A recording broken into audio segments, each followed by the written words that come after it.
قرآن شریف میں متعدد بار آتا ہے کہ مومنوں کو جزا کے طور پر جناتن تجری من تحتها الانہار ملیں گی، یعنی ایسے باغات جن کے دامن میں نہریں بہتی ہیں۔ ٹھیک، اب سوال یہ ہے کہ انہار کے لفظ کے ساتھ ال کا لفظ کیوں استعمال کیا گیا ہے جبکہ جنات کے ساتھ ال نہیں لگایا گیا؟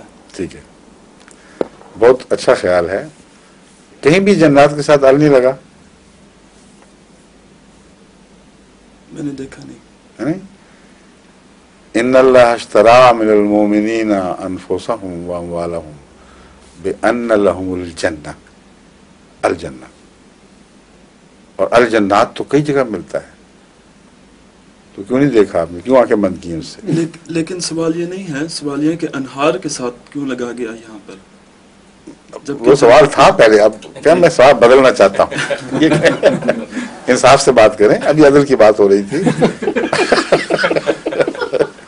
اصل میں یہاں پر جنات کے ساتھ ہو ہی نہیں سکتا میرے خیال میں، کیونکہ ان کے لیے یہ تفسیر پوچھ نہیں رہے، تفسیر بتانا چاہتے ہیں۔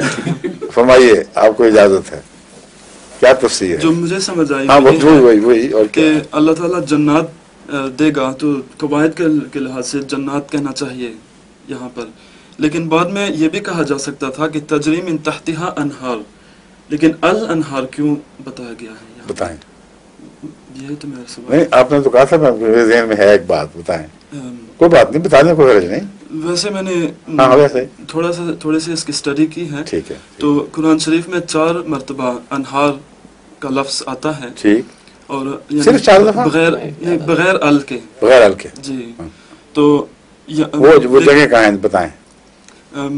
مثلا ایک ہے جعل لهم جنات وانہارا، جنات وانہارا، اچھا جی، اور 3 اور ہے لیکن وہ یاد نہیں ساری۔ اچھا، پھر جی، لیکن یہاں پر الانہار کیوں فرمایا، یعنی کہ خاص طور پر؟ میں جو آپ کو اس وقت جواب نہیں دے رہا، اس کا جو میرا جواز ہے وہ آپ نے خود پیش کر دیا ہے۔ جب قرآن کریم کے مضمون کے متعلق دعویٰ کیا جائے کوئی کہ یہ کیوں ہے اور یہ کیوں نہیں، تو لازم ہے کہ تمام مثالوں کو سامنے رکھ کر پھر غور کر کے جواب دیا جائے۔ یہ کوئی اتفاقی اچانک پیدا ہونے والا سوال ایسا نہیں جس کا جواب دے دیا جائے۔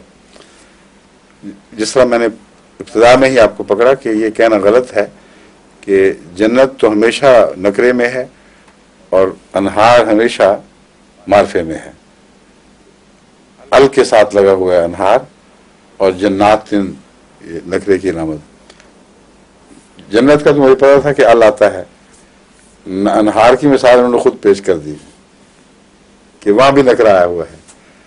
تو جب تک ان تمام آیات کا ایک جائی مطالعہ نہ ہو، اس وقت تک یہ جو معاملہ ہے گہری حکمت کا کہ کیوں اکثر صورتوں میں جنتوں کا ذکر تو عمومی ہے اور نہروں کا ذکر خصوصی ہے، یہ کیوں ہے؟ سمجھ گئے؟ یہ اس کے بعد ہو سکتا ہے، اس سے پہلے نہیں ہو سکتا۔